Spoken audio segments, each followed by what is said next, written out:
Namo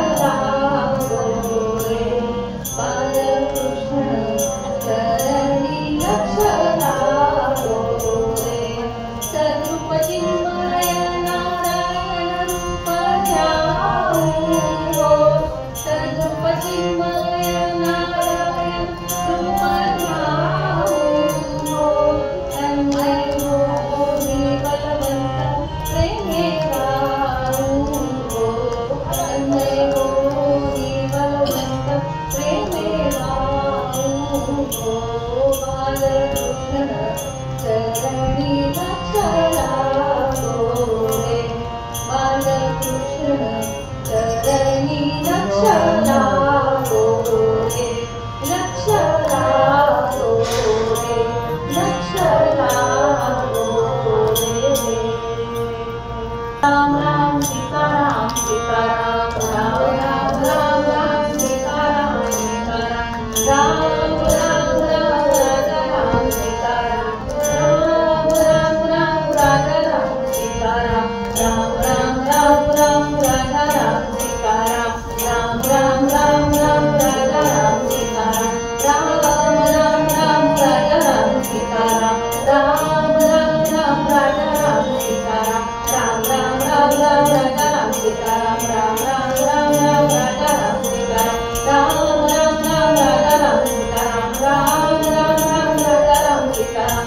बोला पुंडलिक वरदे हरी विठ्ठल श्री ज्ञानदेव तुकाराम, पंढरीनाथ महाराज की जय, देवर्षी नारद मुनी महाराज की जय, महर्षी वेदव्यास मुनी महाराज की जय.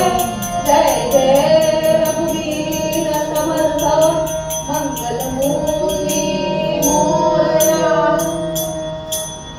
वासुदेव हरी पांडुरंग हरी, वासुदेव हरी पांडुरंग हरी, वासुदेव हरी.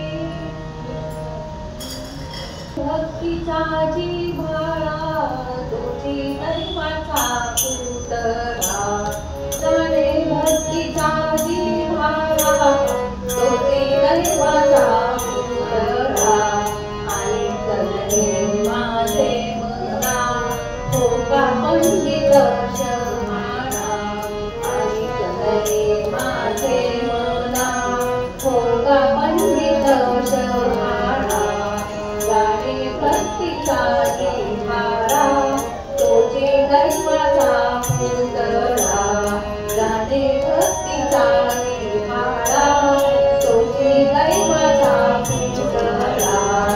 नाम रूपी जडले चित्ता, नाम रूपी जडले चित्ता, त्याचा दास मी रंगीत, त्याचा दास मी रंगीत. तुका म्हणे नववीत, तुका म्हणे नववीत. भक्ती जाणतोची शुद्ध, भक्ती जाणतोची सिद्ध, जाणे भक्तीचा जिव्हाळा तोची दैवाचा पुतळा, जाणे भक्तीचा जिव्हाळा तोची दैवाचा पुतळा, तोची दैवाचा पुतळा, तोची दैवाचा पुतळा. भगवान की जय.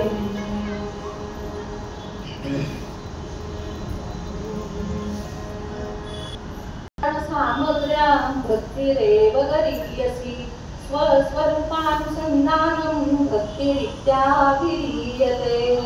बोला गोपाल कृष्ण भगवान की जय, श्री पंढरीनाथ महाराज की जय. नामयाची दासी संत जनाबाई, दलिता कांडिता तुझं काही न आनंदा असं म्हणणाऱ्या संत जनाबाईंच्या अभंगांची कीर्ती अहो सर्व दूर दूर पर्यंत पसरली होती, अगदी दूर पर्यंत गेली होती. आणि त्या अभंगांची कीर्ती प्रसिद्धी ऐकूनच संत कबीरदासजी जनाबाईंना भेटण्यासाठी अहो पंढरपुरात नामदेवांच्या घरी आले. आणि तिथे आल्यावर कबीरदासजींना कळालं की अहो आत्ताच नुकत्याच ह्या जनाबाई शेणाच्या गोवऱ्या कापण्यासाठी गोपाळपुरात गेल्या, आणि ही स्त्री ही अडाणी आहे आणि या घरामध्ये ती सेविका म्हणून काम करते. हे ऐकून कबीरदासजींना आश्चर्य वाटलं. आणि हे अडाणी असून अक्षराची ओळख नसणाऱ्या या स्त्रीला सुद्धा इतक्या सुंदर अभंगांच्या रचना करतात हे ऐकल्यावर त्यांना नवल वाटल्याशिवाय राहिलं नाही बघा. तेव्हा कबीरदासजींना त्यांना भेटण्याची उत्कंठा अगदी शिगेला पोहोचली. आणि नामदेवांच्या घरामध्ये वाट पाहत बसण्यापेक्षा आपण त्यांना स्वतः जाऊन गोपाळपुरात भेटावं असं या कबीरदासजींना झालं. आणि त्याप्रमाणे ती गोपाळपुरात आली. अहो गोपाळपुरात आल्यावर त्यांनी एक वेगळंच दृश्य पाहिलं. काय होतं बरं? अहो नेहमीसारखंच आपल्याकडे असतं तसंच तिकडे. आता थोडं फरक पडला, आता नळ बंद झाले, नद्या नाहीयेत किंवा आता घरोघरी पाण्याचे नळ आले, त्यामुळे घरात आता भांडणं बंद झाले. पण गोपाळपुरात गेल्या गेल्या त्यांनी पाहिलं तर 2 स्त्रियांचं अगदी कडाक्याचं भांडण जुंपलेलं होतं. आणि आता ते भांडण तर चालू आहे म्हणून कबीरदासजी तिथेच थोडा वेळ थांबून ते भांडण ऐकत बसतो आणि थोडी धिलाई करून त्या स्त्रीला विचारलं, त्या दोघींमधल्या एका स्त्रीला विचारलं, का हो इथे कोणी जनाबाई नावाच्या आहेत का स्त्री? तेव्हा त्या बाईंनी सरळ उत्तर द्यायला नको का? तिने उत्तर दिलं, ठीक आहे, हीच ती जणी चोरती मी, माझ्या कवऱ्या चोरल्या आणि वर नाही होऊन घडली, हीच ती. असं अगदी ठासून 2-2 वेळा कबीरदासजींना सांगितलं. कबीरदासजींना थोडं आश्चर्य वाटलं की जनाबाई आणि गवऱ्या चोरते.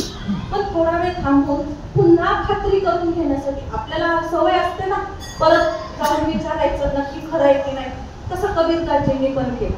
आणि कबीरदासजींनी पुन्हा जनाबाईंनाच विचारलं की का हो तुम्हीच त्या जनाबाई आहात का? तेव्हा जनाबाईंनी सरळ उत्तर द्यावं ना. त्यांनी पण असे सांगितलं, बरे बाबा मीच ती जणी, तुला काही त्रास? असं उत्तर दिल्यावर मात्र कबीरदासजींना धक्का बसला. अहो त्यांच्या मनामध्ये या जनाबाईंविषयी एक वेगळीच प्रतिमा तयार झालेली होती, एक वेगळी छबी तयार झालेली होती. आणि त्या छबीचे त्या प्रतिमेचे आधी तुकडे तुकडे झाले. आता इथे थांबण्यात काही एक अर्थ नाही असा विचार कबीरदासजींनी केला आणि ते तिथून निघणार तोच त्या जनाबाईंबरोबर असलेली दुसरी स्त्री म्हणाली की अहो पाहुणं, तुम्ही कोण आहात हे काय मला माहिती नाही, पण आता आलाच आहात तर आता एक काम करा, आमच्या दोघींचं भांडण तेवढं मिटवा. हा जो भला मोठा गौऱ्यांचा ढीग आहे ना, त्या ढिगातनं हिच्या गौऱ्या हिला त्या जणीला आणि माझ्या गौऱ्या मला काढून द्या. आता आली का पंचायत? अहो कबीरदासजींना प्रश्न पडला, एवढा मोठा भला मोठा शेणीच्या गौऱ्यांचा ढीग, त्यातलं ही जनाबाईंची गौरी कोणती आणि त्या स्त्रीची गौरी कोणती ओळखायचं कसं? रंगाने रूपाने आकाराने सगळ्या गौऱ्या सारख्याच, त्यावर थापलेली बोट सुद्धा सारखी, मग जनाबाईंची गौरी कोणती असा प्रश्न त्यांना पडला. आणि आता प्रश्न तर पडलाय पण विचारणार कसं? तेव्हा मध्ये जनाबाईच म्हणाल्या, त्यांनीच त्या प्रश्नाचं उत्तर सोडवलं. त्या काय म्हणाल्या, अहो त्यात काय अवघड आहे, एक एक गौरी उचला, कानाला लावा आणि बघा त्या गौरीतनं विठ्ठल विठ्ठलचं नाव येतंय की नाही बघा बरं. कबीरदासजींनी अहो सांगितल्याप्रमाणे अगदी तसंच केलं. एक एक गौरी उचलावी, कानाला लावावी आणि ज्या गौरीमधून विठ्ठल विठ्ठल नामाचा ध्वनी येईल ना, ती गौरी त्यांनी बाजूला ठेवून द्या. अशा प्रकारे त्यांनी सगळ्या गौऱ्या जनाबाईंच्या बाजूला काढल्या आणि उरलेल्या सगळ्या गौऱ्या त्या स्त्रीच्या. असं करून त्यांनी अगदी थोडक्यात भांडण मिटवलं. पण तरी सुद्धा श्रोते हो, तरी सुद्धा कबीरदासजींना प्रश्न होता की या निर्जीव अशा गौरीमधून विठ्ठल विठ्ठल नामाचा ध्वनी येतोय कसा? तेव्हा न राहून त्यांनी जनाबाईंना विचारलं, का हो या निर्जीव अशा शेणीच्या गौरीमधून विठ्ठल विठ्ठल नामाचा ध्वनी येतोय कसा मला सांगा? तेव्हा जनाबाई अहो खळखळून हसल्या. जनाबाई अहो संत आहेत त्या, अगदी निरपेक्ष असणारी ती स्त्री. ती म्हणाली, अहो तुम्हाला खरं सांगू का, या गौऱ्या थापत असताना माझ्या मुखात सारखं त्या विठ्ठलाचं नाव होतं बघा, आणि तसं मी माझ्या मुखात सारखा तो विठ्ठल असतो, तो पांडुरंग माझ्या मुखात सारखा बसलेला आहे. असं म्हटल्यावर कबीरदासजींना खात्री पडली की आपण भेटायला आलोय ती व्यक्ती योग्य आहे असा मनाला विश्वास बसला. आणि त्यांनी स्वतःची ओळख करून दिली की मी कोण आहे. ओळख पटल्यावर जनाबाईंनी त्यांना नमस्कार केला, वंदन केला आणि कबीरदासजींना घेऊन त्या घरी गेल्या. घरी गेल्यावर कबीरदासजींचा यथोचित असा आदर सत्कार झाला. श्रोते, ही कथा असेल, काल्पनिक असेल, खोटी असेल, आख्यायिक असेल माहित नाही, पण त्यातला जनाबाईंचा भक्तीतला जिव्हाळा, भक्तीतलं प्रेम, त्यांचं भक्तीतला भाव मात्र सर्वश्रेष्ठ आहे. आणि हाच भक्तीचा आशय सांगणारा आज निरूपणासाठी घेतलेला अभंग संत श्रेष्ठ संत शिरोमणी जगद्गुरु तुकाराम महाराज यांचा, ज्यांचा जन्म देहूत झाला आणि त्यांच्या जन्माने देहू पावन झाला. अहो गळ्यामध्ये वीणा, हातामध्ये चिपळ्या आणि मुखामध्ये राम कृष्ण हरी असे पांडुरंगमय झालेले संत तुकाराम महाराज. त्यांचा अधिकार म्या पामरानं काय तुम्हाला सांगायचा हो. त्यांचा अधिकार वर्णन करण्याचा अधिकार आमच्या मोरोपंतांना. मोरोपंत त्यांच्याविषयी म्हणतात, भगवत भक्ती कराया, भगवत भक्ती कराया, भगवत भक्ती कराया, बहुजन जीवासी जो तुकासी कवी, त्याच्या दुसरा धरणीवरी, त्याच्या दुसरा धरणीवरी, येईल कोण हो तुकासी कवी. रामा राम रामा हरे हरे रामा, रामा राम रामा सीतापते रामा, रामा. म्हणतात की अहो या संत तुकाराम महाराजांसारखी विठ्ठलाची भक्ती करून, विठ्ठलाचं नामस्मरण करून भगवंताला आपलंसं करणारा आणि भक्तीचा आणि विशेष करून भागवत धर्माचा कळस चढवणारा असा हा संत तुकाराम महाराज. आणि त्यांनी सामान्यांपासून बहुमान्यांपर्यंत सर्वांनाच भगवंताची भक्ती कशी करावी हे शिकवणारे असे हे संत श्रेष्ठ संत शिरोमणी जगद्गुरु तुकाराम महाराज ते आजच्या या निरूपणासाठी घेतलेल्या अभंगामध्ये आपल्याला सांगतात. भक्तीचा जिव्हाळा तोची दैवाचा पुतळा, आलिंगने माझे मना धोका पंडित शहाणा, नामरूपी जडले चित्त त्याचा दास मी अंकित, तुका म्हणे नवविध, भक्ती जाण तोची शुद्ध, भक्ती जाण तोची सिद्ध. बोला संत तुकाराम महाराज की जय. आपल्याला अभंगात संत तुकाराम महाराज सांगतात की जो भक्तीचा जिव्हाळा जाणतो, ज्याच्या अंतरंगामध्ये भक्ती प्रेमाचा झरा वाहू लागलेला आहे आणि ज्याला या भक्तीचं रहस्य म्हणजे वर्म उलगडलेलं आहे, तो खरा दैववान. प्रेम हेच तर या भक्तीचं खरं गमक आहे असं महाराज सांगायला विसरले नाही. पुढे म्हणतात महाराज की भक्ती प्रेमाने नटलेल्या पुरुषाखेरीज अन्य मला कोणीही पसंत नाही. मग तो कितीही शहाणा विद्वान पंडित जरी असला तरीही तो माझ्या मनास येत नाही, म्हणजे मला तो आवडतच नाही. तर तिसऱ्या चरणात महाराज म्हणतात की ज्याचं चित्त नामरूपी म्हणजे भगवंताच्या नामात आणि रूपात जडलेला आहे त्याचा मी दास आहे, त्याचा मी अगदी सेवक आहे, त्याला मी स्वाधीन झालो, त्याला मी अंकित आहे. आणि शेवटच्या चरणात महाराज सांगतात की ज्यानं ही नवविध प्रकारची भक्ती जाणलेली आहे, ज्याला या नवविध प्रकारच्या भक्तीचं रहस्य उलगडलंय, तो शुद्ध अवस्थेला पोहोचलाय, सिद्ध अवस्थेला झालाय, म्हणजे तो सिद्धच झालाय. अशी सिद्धाची व्याख्या संत तुकाराम महाराजांनी इथे आपल्याला अगदी थोडक्यात सांगितली. तर श्रोते महाराजांनी हा सरळ आपल्याला या अभंगाचा अर्थ सांगितला. तर मला सांगा, आपण सगळेच भक्ती करतो बरोबर, कोणती ना कोणत्या स्वरूपाची भक्ती करतो. मग या भक्तीची व्याख्या काय आहे, कशाला म्हणतात बरं भक्ती, काय म्हणावं या भक्तीला? तर या भक्तीची व्याख्या अशी की जिथे कोणतीही आसक्ती नाही, जिथे विभक्ती नाही, कोणत्याही प्रकारची अपेक्षा नाही, इच्छा नाही, त्याला म्हणावं भक्ती. मग आपण अशी भक्ती करतो का हो? स्वतःच आपल्या मनाला विचारून बघा, करतो का? आणि महाराजांच्या मताने अशा प्रकारची जो भक्ती करतो, अशा प्रकारे जो भक्तीचा जिव्हाळा जाणतो, तो खरा दैववान.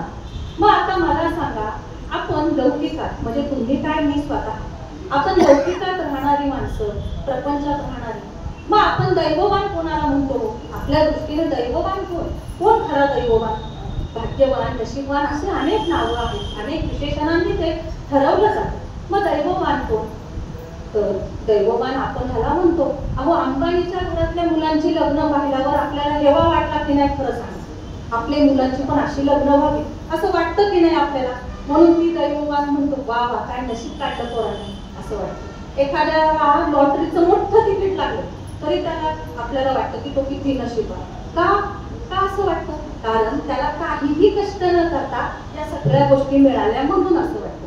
कारण आपण इतका झगडतो, इतका प्रत्येक गोष्टीसाठी संघर्ष करतो आणि मग इतर लोकांना ज्या वेळेस ते अनपेक्षितपणे मिळालेलं सुख पाहिलं की मग आपण त्यांना दैववान म्हणतो. पण महाराज म्हणतात छे छे, त्यांना दैववान वगैरे म्हणू नका. मग दैववान कोणाला म्हणायचं? आता आला का परत प्रश्न की दैववान कोणाला म्हणायचं हो? तर महाराजांनी सांगितलं, म्हणजे काय झालं, महाराजांकडे खूप वर्षांपूर्वीची गोष्ट, आता काही तो काळ गेला नाही आणि ती वेळही राहिली. त्या काळात सगळे एकमेकांकडे अगदी आनंदाने जायचे. तसं महाराजांचे काही मित्र घरी आले आणि तिकडच्या सगळ्या गप्पा झाल्या सुखा दुःखाच्या आणि दैववानावर त्यांची चर्चा येऊन थांबली. मग आता दैववान कोणाला म्हणायचं असा प्रश्न चर्चा सुरू झाली. त्यातला पहिला मित्र म्हणा, अरे आपण सगळेच दैववान म्हणायला हरकत नाही. तो म्हणे कसं काय?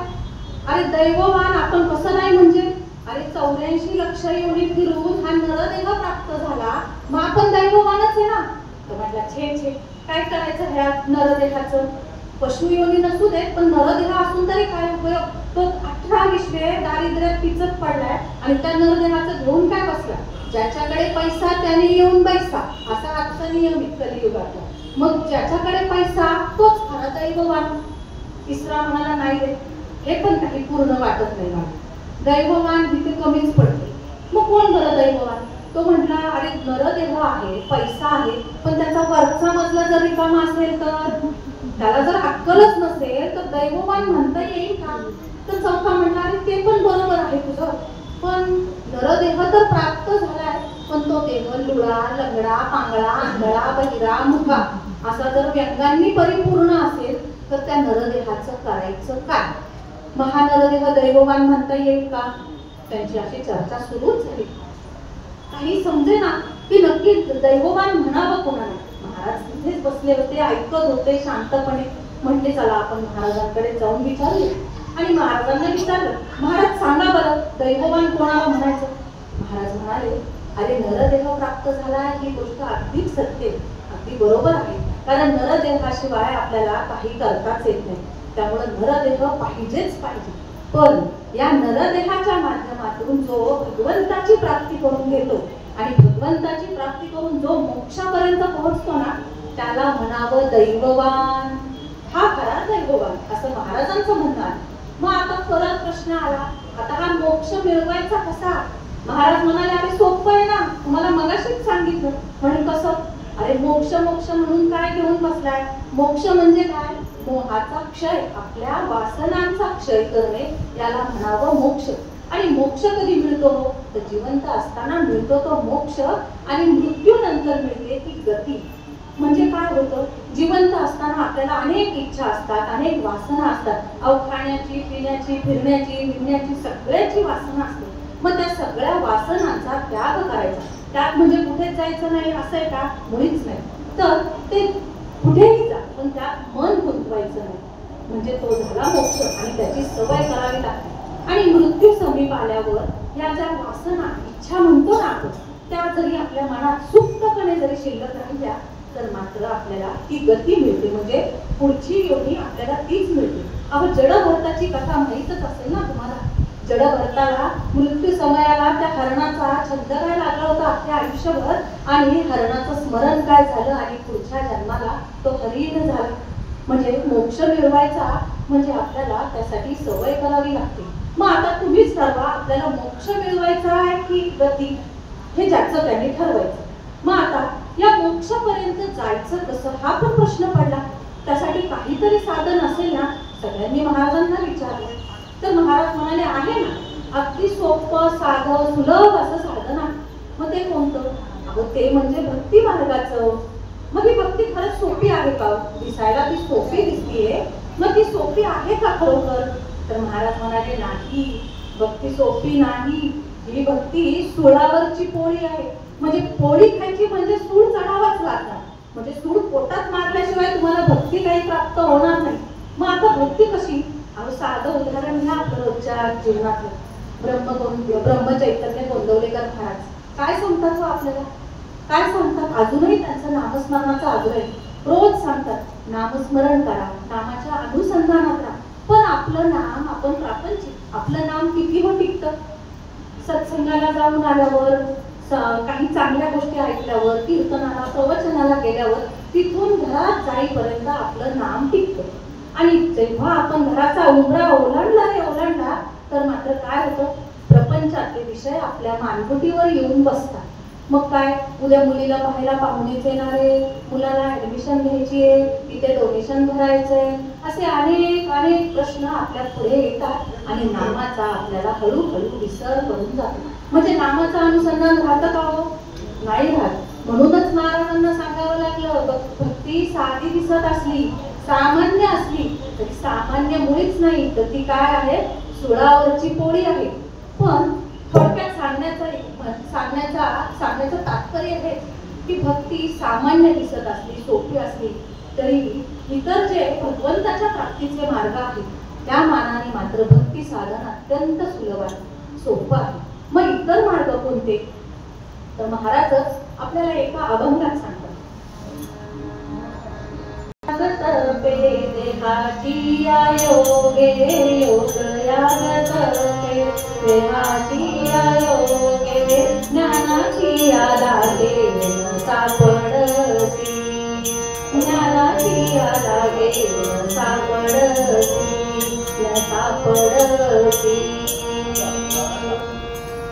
तर संत तुकाराम महाराज म्हणतात की योग, ज्ञान हे चारही मार्ग आपल्याला भगवंताच्या प्राप्तीपर्यंत नेऊन पोहोचवतात।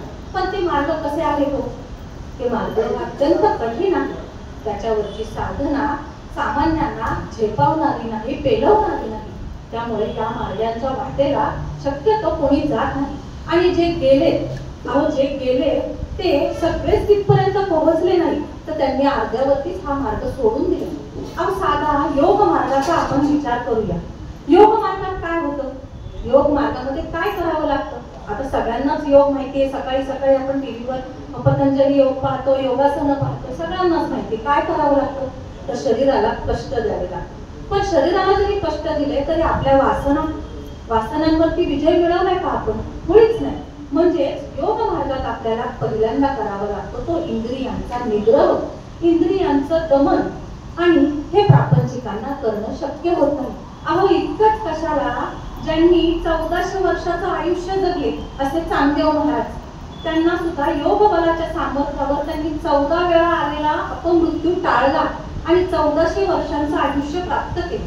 आणि या संपूर्ण आयुष्यात त्यांनी काय केलं, त्यांना संजीवनी विद्या प्राप्त झाली, त्यानंतर त्यांना सगळ्या अनेक प्रकारच्या रिद्धी सिद्धी प्राप्त झाल्या। पण तरी सुद्धा अखेर भक्ती मार्गाने जाणाऱ्या मुक्ताबाईंना त्यांना सद्गुरू करावं लागलं। का बरं? अखेर त्यांना काही गोष्टींची इच्छा नव्हती, पण इंद्रियांवरती योग बलाच्या सामर्थ्याने त्यांनी विजय मिळवला, पण अहंकार झाला, ज्ञानाचा जास्त वयाचा अहंकार झाला, आणि अहंकार मात्र भगवंताला मुळीच आवडत नाही। त्यामुळे केलेली सगळी साधना 1400 वर्षांची साधना फोल ठरली आणि इतकीशा चिमुरड्या मुक्ताईला त्यांना सद्गुरू करावं लागला। असा हा योग मार्ग प्रापंचिकांना अवघड। अहो आता आपण सगळेच जण, आता आपण कलियुगात राहतो, घरी बनवायचं म्हटलं की कंटाळा येतो। अहो साधं सोपं उदाहरण घ्या तुम्ही, लहान मुलांबरोबर। अहो लहान मुलंच कशाला, आपणच कधी जर कुणाबरोबर फिरायला म्हणून फेरफटका मारायला गेलो, बागेत गेलो, चौकात गेलो, आणि तिथे गेल्यावर मस्तपैकी असा गरमागरम भजीचा वास आला, तळलेली गरमागरम भजी पाहिली, पाऊस पडतोय, काय होतं आपल्याला? आपली इंद्रिय काय करतात विचार करा, काय करतात बरं आपली इंद्रिय? अहो असं वाटतं की आत्ताच्या आत्ता त्या गाडीवर जावं आणि मस्त आडवा हात मारावा, असं होतं की नाही? प्रत्येकाला होतं, अहो मला सुद्धा होतं। पण इंद्रियांचा, याचाच अर्थ आपल्या इंद्रियांचं दमन करणं आपल्याला शक्य होत नाही। म्हणून महाराज म्हणतात की हा योग मार्ग आपल्या प्रापंचिकांसाठी अवघड। आता पुढे आहे तो ज्ञान मार्ग। आता भक्तीसाठी ज्ञान आवश्यक आहेच आहे, पण ते कोणतं? तर आत्मज्ञान। आणि आत्मज्ञान प्राप्त करायचा म्हणजे तो सद्गुरू हवा।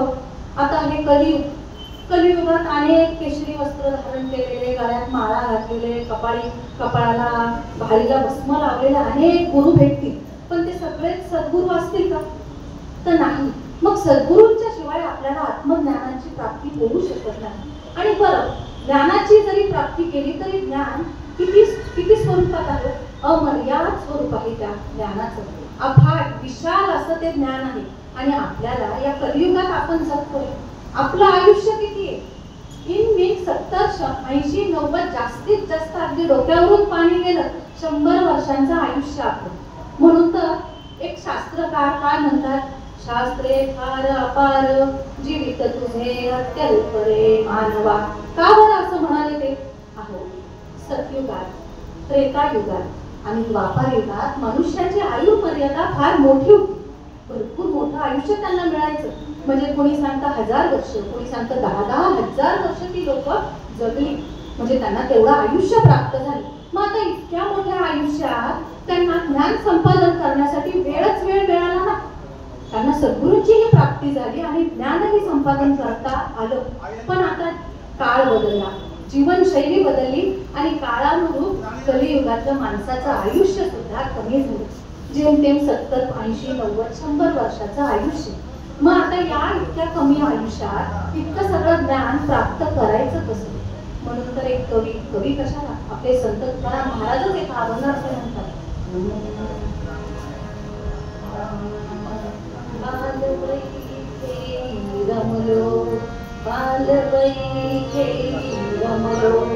तारुण्य नसले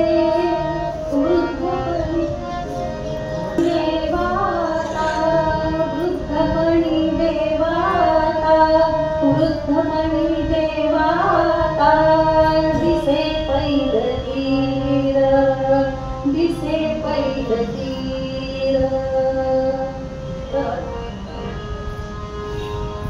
महाराज म्हणतात की बालपण आपलं म्हणजे आता 100 वर्षांच्या आयुष्यामध्ये 50 वर्ष झोपेत जातात आणि किंवा मोबाईल खेळण्यात जातात. जास्तीत जास्त तर मोबाईल खेळण्यातच जातात.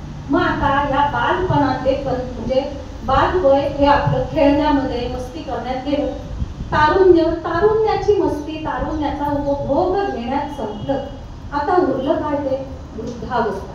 प्रौढपण जबाबदाऱ्यांमध्ये संपून गेलं. मग आता वृद्धावस्थेला बोलता तर येतच नाही. राम राम म्हणायला गेलं ते लांब लांब होते. म्हणजे बोलणं तर आपलं टाळलंच जाते, बोलता येत नाही तर असं जात नाही. मग या इतक्या कमी आयुष्यात ज्ञान संपादन करणार कसं? म्हणून संत तुकाराम महाराज, सगळेच संत म्हणतात की योग्य वयात, योग्य वय काय? जन्माला आल्यापासूनच नामाची सवय लावा. आणि नाम घेतलं की ज्ञान आपोआपच येणार आहे. म्हणजे ज्ञानासाठी वेगळं काही करायला नको. पण आपण प्रापंचिक, आपल्याला वेळ नाही. पण मोबाईल मध्ये आम्ही रात्रभर घालवतो. रात्र आम्ही मोबाईलवर वेब सिरीज, टीव्ही काहीही बघतो. पण आम्हाला नामासाठी वेळ मिळत नाही. म्हणून महाराजांना सांगावं लागलं की नका घेऊ, नामही घेऊ नका. मग आता काय करायचं? तर महाराज म्हणाले मी सुद्धा या मार्गांवरती गेलो नाही. मग मी काय केलं? तर भक्ती केली. कशी? भक्तीची या मापे मोजितो अनंता, इतराने तत्वता न मोजावे. मन वाचातीत तुझे स्वरूप, मनोनिया माप भक्ती केली. फक्त भक्ती करा. देवाला काय हवंय तर भक्ती. तुम्ही सारखं नाव घेऊ नका. सकाळी उठून देवापुढे एक मस्तक 2 हात जोडले की देव तुम्हाला पावला. पण त्याचं स्मरण मात्र शेवट झोपेपर्यंत ठेवा. हे तर ते सांगायला विसरले नाही. पण तुकाराम महाराज पुढे काय म्हटले? मन वाचा तीत तुझे स्वरूप. तुझं स्वरूप कसं आहे भगवंता?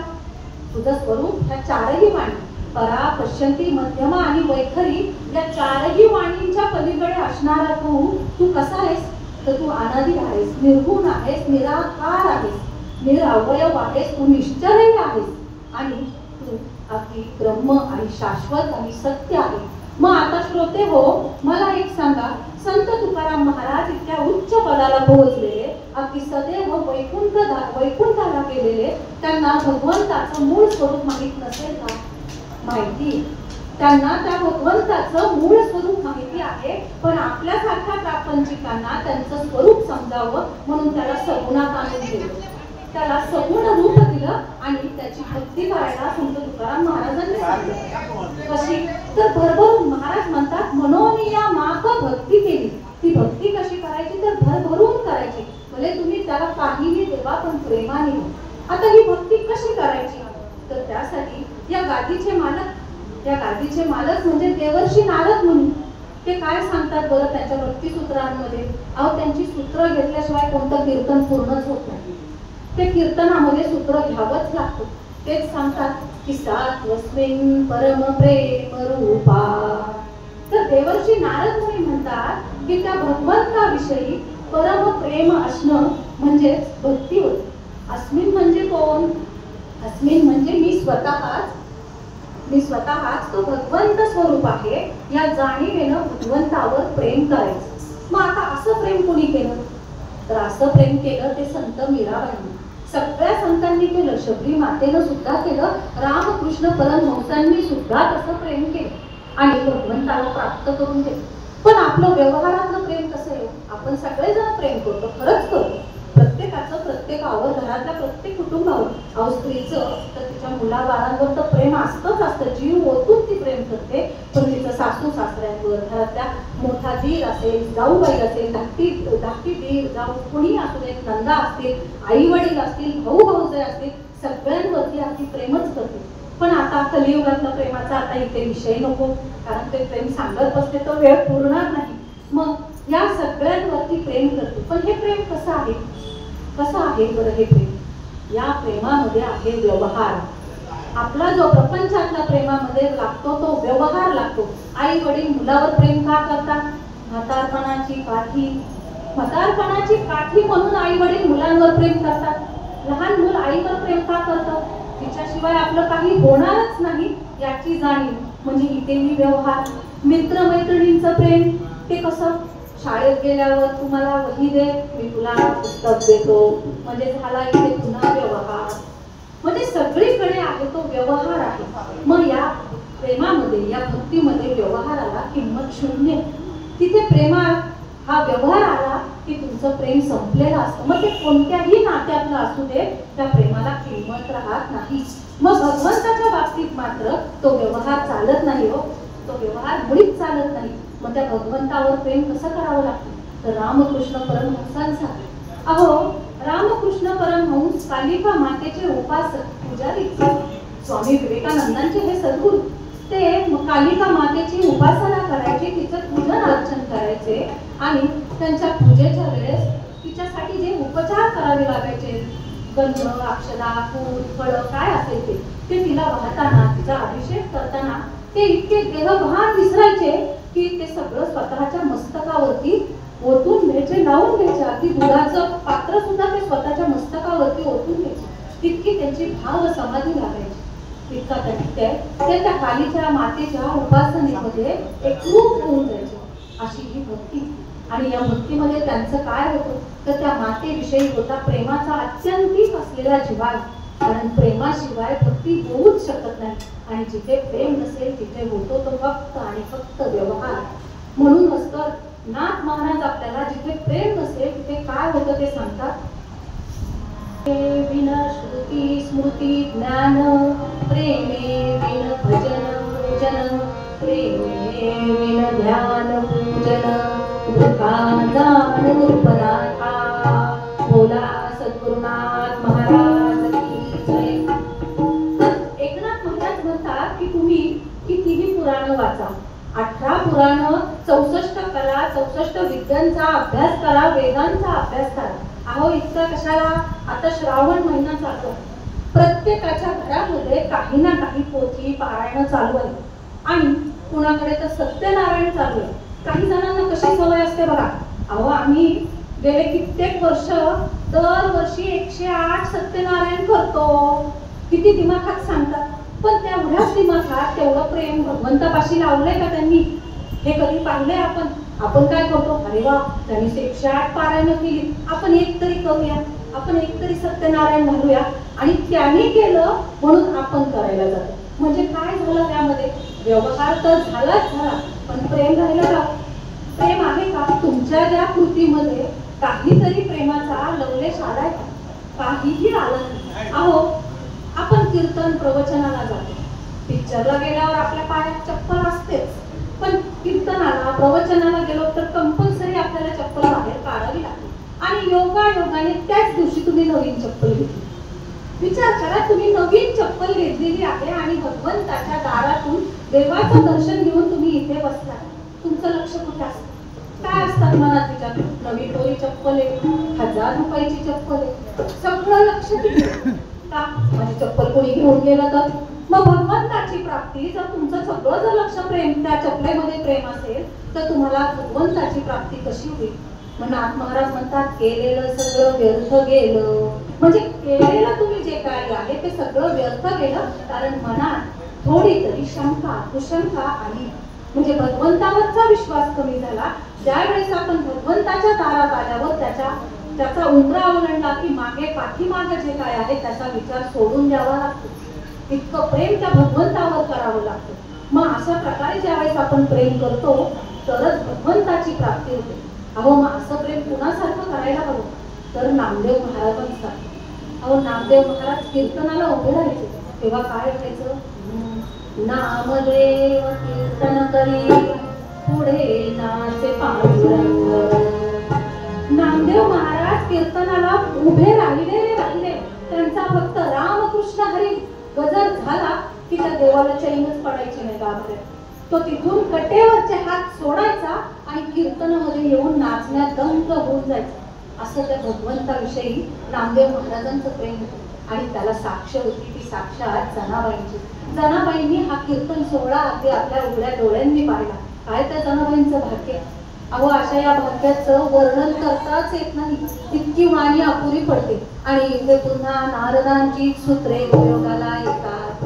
आता इथे नारद मुनी काय सांगतात? अनिर्वचनीय प्रेम स्वरूप मुखास्वादनवर.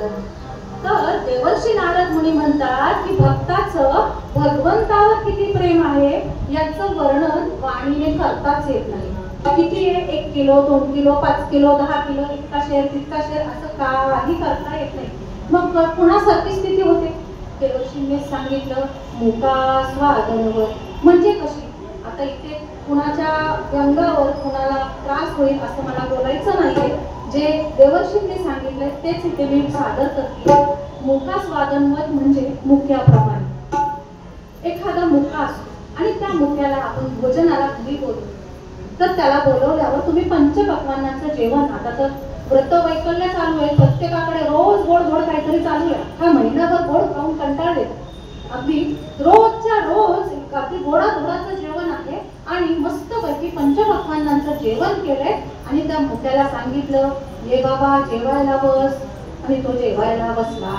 मग त्याने काय केलं? त्याला आपण विचारलं, अरे जिलेबी कशी झाली, लाडू कसा आहे, गुलाबजामचा रंग कसा आहे, बासुंदीची चव कशी आहे, तो सांगेल का? येते का त्याला सांगता? मुळीच नाही. त्याला ती सांगताच येणार नाही, त्याला व्यक्तच करता येणार नाही. पण त्याने त्या पदार्थांची चव मात्र घेतलेली आहे. अगदी आडवा हात मारून तो तृप्त झालाय. अगदी समाधान त्याला झालेलं आहे. पण त्याला ते व्यक्त करता येत नाही. अगदी तशी अवस्था त्या भक्ताची होते की त्याने जे भगवंतावर केलेलं प्रेम आहे ना ते सांगताच येत नाही, व्यक्तच करता येत नाही. आणि असंही असलं तरी श्रोते हो, या प्रेमाचं वर्णन करताना वाणी अपुरी पडली तरी सुद्धा अनेक ऋषीमुनींनी, अहो अनेक ऋषीमुनी म्हणजे कोण? पराशर्यांचे पुत्र महर्षी वेदव्यास, गर्गमुनी आणि शांडिल्य मुनी या सर्वांनी त्यांची भक्तिसूत्र लिहिली. आणि या भक्तिसूत्रांचा सार एकच निघाला, तो म्हणजे तुम्ही कथा करा, पूजा करा, अर्चन करा, वंदन करा, कोणतंही काम करा, कृती करा, स्वयंपाक करा, भाजी करा, फोडणीला घाला, शाळेला जा, प्रवासाला जा, कुठेही जा, पण त्यामध्ये तुमचं प्रेम असायलाच पाहिजे. म्हणजे तुम्ही कोणतीही कृती करा त्यामध्ये तुमचं प्रेम हवं. आणि या सगळ्या भक्तिसूत्रांचा सार घेऊन देवर्षी नारद मुनींनी पुन्हा एकदा स्वतःचं भक्तिसूत्र लिहिलं. त्यांना राहवलं नाही, त्या सगळ्याचा आशय त्यांनी काढला. आणि देवर्षी नारद मुनी काय म्हणतात? देवर्षी नारद मुनी म्हणतात, नारदस्तु तदर्पिता खिलाचारिता तद्विस्मरणे परम व्याकुलते. देवर्षी नारद मुनी म्हणतात की तुम्ही कोणतीही कृती करा, पण त्या कृती करताना, ती कृती करत असताना ते कर्म भगवंताचं नामस्मरण घेताना ते कर्म भगवंताला अर्पण केलंय. पण त्या क्षणाला, अर्पण करण्याच्या क्षणाला जर तुमच्या मनात शंका आली, कुशंका आली आणि तुम्हाला भगवंताच्या नामाचं विस्मरण झालं, तर त्या जीवाची जी अवस्था होते ना, ती व्याकुळ अवस्था, त्या व्याकुळ अवस्थेपर्यंत प्रमाणे तुमची भक्ती झाली पाहिजे. मग अशी भक्ती कोणी केली तर पुन्हा देवर्षी नारदांची सूत्रे उपयोगी पडतात. ते काय म्हणतात, यथा व्रज गोपिकानां. तर अशी जी भक्ती आहे ती गोपींनी केली.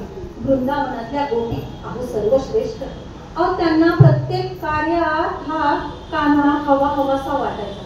प्रत्येक कृती कृष्णार्पण करून जायचे. तेव्हा नामदेव महाराज काय म्हणतात, देवनिया डेरा करुणी हरी मस्तकी देवनिया डेरा करुणी हरी सात करी तरसे पुकारा, सात करी तरसे पुकारा म्हणे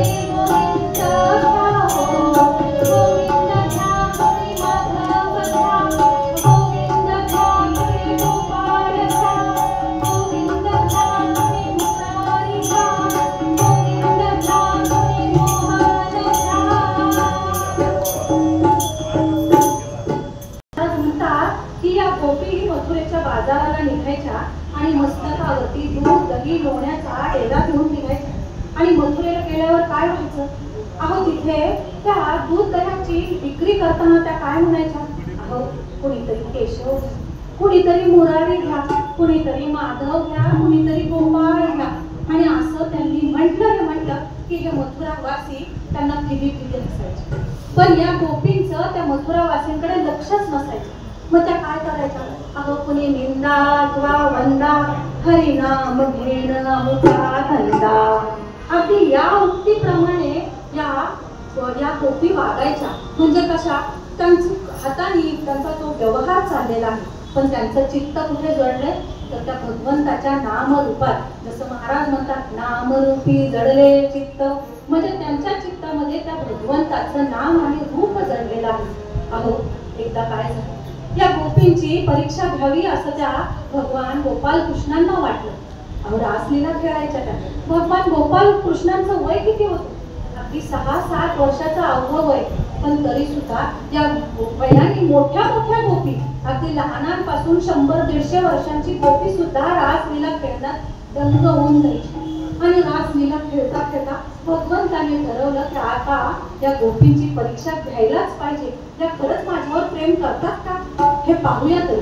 असा विचार भगवान गोपाल कृष्णांनी केला आणि रासलीला अगदी रंगातही ऐन रंगात मध्यरात्र उलटून गेली आणि भगवंत अदृश्य झाले. हो, एकेकीच्या पुढून अदृश्य झाले. अनेक रूपांमध्ये भगवंत कृष्णाच्या रूपात प्रत्येक गोपी बरोबर असायचे आणि प्रत्येकीला वाटायचं कृष्ण माझा, कृष्ण माझा, कृष्ण माझा. आणि कृष्ण अदृश्य झाला. अहो जेव्हा त्या भानावरती आल्या, रासलीला संपली, पहाटेची वेळ झाली आणि त्यांना अगदी अस्वस्थ झालं. त्यांचा कान कुठे दिसेना. त्यांनी अगदी सैरा वैरा धावू लागल्या. कुठे पडू कुठे नको असं त्यांना झालं. अहो त्या पानांना, वेलींना, फुलांना, तरुंना, झाडांना, जमिनीला विचारू लागल्या, माझा सांगा मुकुंद कोणी हा पाहिला, मुकुंद कोणी हा पाहिला, सांगा मुकुंद कोणी हा पाहिला, सांगा मुकुंद कोणी हा पाहिला. अगदी अक्षरशः वेड्यासारख्या त्या कानाच्या शोधामध्ये रमून जायच्या, अगदी तळमळून जायच्या. आणि त्यामुळेच त्यांचं विरह गीत, आपण जे गोपी गीत म्हणतो ना, तर ते विरहातलं गीत आहे. ज्या भागवताच्या स्कंदामध्ये आलेलं जे गीत आहे ते त्यांचा विरह आहे, जो कृष्णांबरोबर झालाय. अगदी वेड्या पिशा सैर बहिर देह भान हरपून गेलेल्या या गोपी, कारण हृदयामध्ये फक्त आणि फक्त कृष्णालाच बसवले, भगवंतालाच त्यांनी स्थान दिलं. इतर कोणत्या गोष्टीची मायेचा तर त्यांच्यावर परिणाम झालाच नाही. फक्त गोपाल कृष्ण. आणि अशा या गोपींसाठी भगवंत धावून येणारच ना. तरी आता या गोपींचं प्रेम इतकं श्रेष्ठ आहे की ह्या प्रेमाचं वर्णन करताना कबीरदासजी सुद्धा स्वतःच्या प्रेमाला तुच्छ मानायला लागले. ते म्हणतात माझं प्रेम काहीच नाही. मग ते काय म्हणतात बरं, ते एका दोह्यात सांगतात, कबीरा कबीरा क्या कहे, कबीरा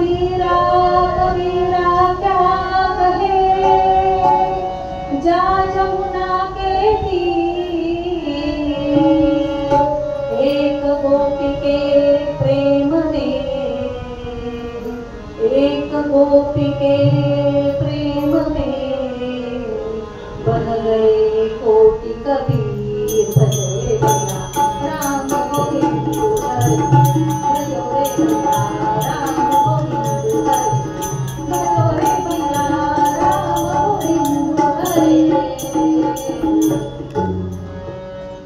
बाजी म्हणतात की माझ्या प्रेमाचं काय इतकं गोड कौतुक करताय, माझ्या पेक्षाही श्रेष्ठ त्या गोपी आहेत, कारण या गोपी अतिश्रेष्ठ ठरल्यात, कारण त्यांच्या अंतरंगामध्ये ह्या भगवंताचं नाम आणि रूप जडलेलं आहे, त्यामुळे त्या उच्च पदाला म्हणजेच अगदी शुद्ध स्वरूपाला पोहोचल्या। जसं महाराजांनी शेवटच्या चरणात आपल्याला सांगितलं की शुद्ध होण्याचं स्वरूप काय आणि त्याचे प्रकार काय हे सांगताना पुन्हा महाराज आपल्याला तिथे नेऊन पोहोचवतात। ते म्हणतात, तुका म्हणे नवविध भक्ती जाणतोची शुद्ध, म्हणजे जो ही नवविध प्रकारची भक्ती जाणतो तो शुद्ध होतो, म्हणजे शुद्ध स्वरूपाला पोहोचतो, तो सिद्ध अवस्थेला पोहोचतो असं महाराजांनी सांगितलं। मग आता ही जी नवविध प्रकारची भक्ती आहे ती करायची कशी, त्यासाठी काहीतरी सांगितलंच असेल ना पुराणांनी। तर अहो श्रीमद भागवत या ग्रंथामध्ये या नवविध भक्तीवर एक श्लोक आहे। भागवतकार म्हणतात, श्रवणं कीर्तनं विष्णो स्मरणं पादसेवनम् अर्चनं वंदनं दास्य सत्यात्मनिवेदनं। बोला गोपाल कृष्ण भगवान की जय। तर श्रीमद भागवतकार काय म्हणतात, श्रवण कीर्तन अर्चन वंदन दास्य सत्य आत्मनिवेदन पाद्य सेवन या 9 प्रकारच्या भक्तीने एक एक भक्त अगदी तरुण गेलाय। तरुण गेलाय म्हणजे काय, तर हा भवसागर त्यांनी पार केलाय, पुन्हा त्यांना येणं जाणं नाही, पुन्हा जन्म नाही आणि पुन्हा मरण नाही।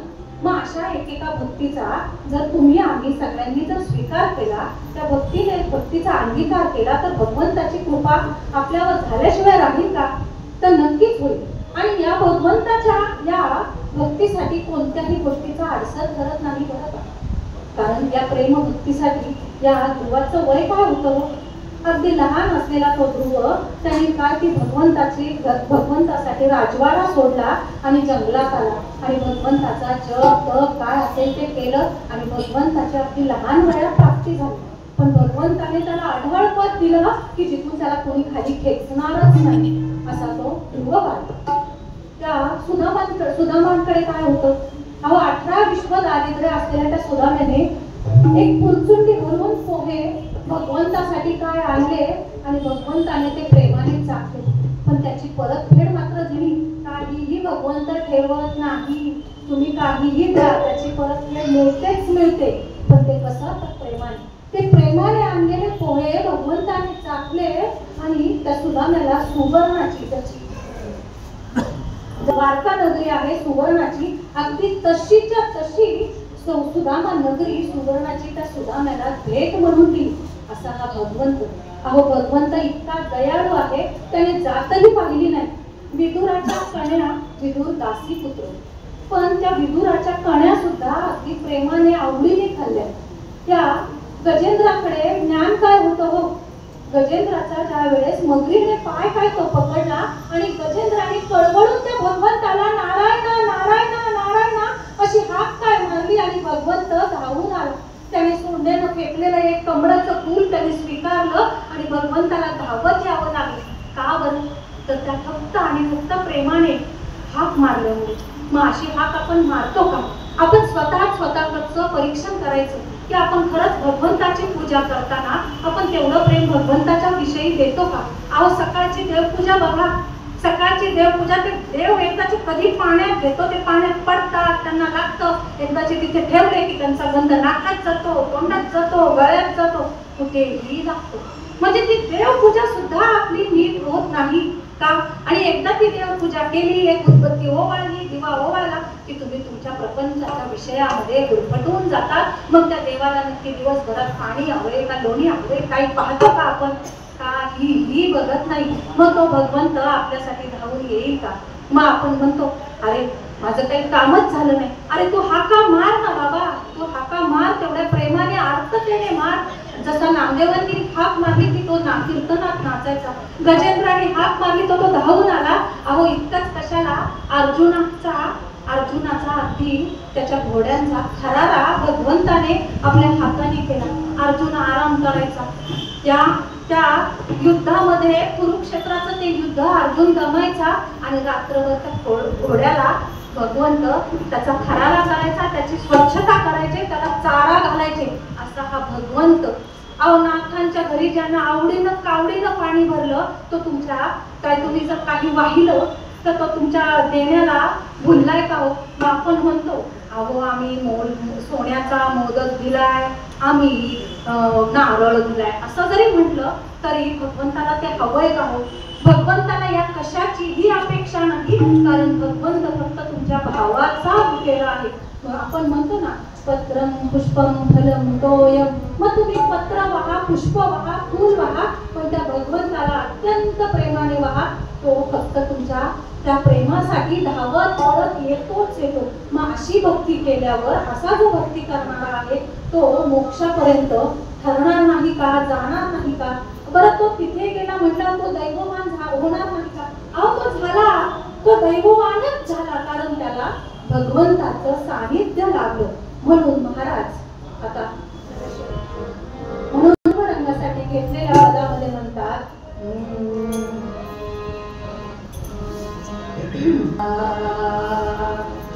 जाणे भक्तीचा जी भाडा तोची दैवाचा,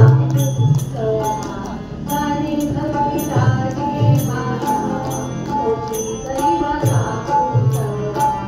आणि माझे मना, आणि माझे मना, ठोका ठोका पंडित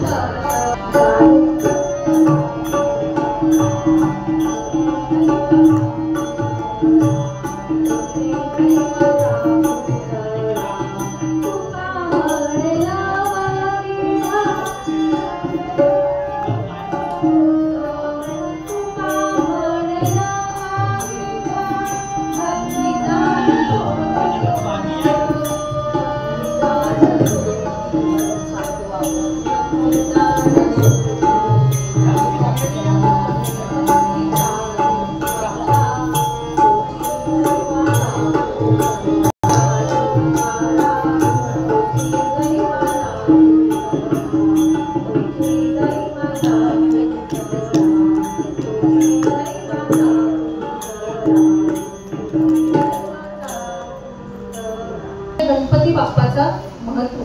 तर आपण गणपतीच्या स्मरणातच एक भजन करूया.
ज्या भक्तीमुळे जो भक्त दैववान ठरला त्याचं चरित्र आख्यान आपण आता थोडक्यात पाहूया.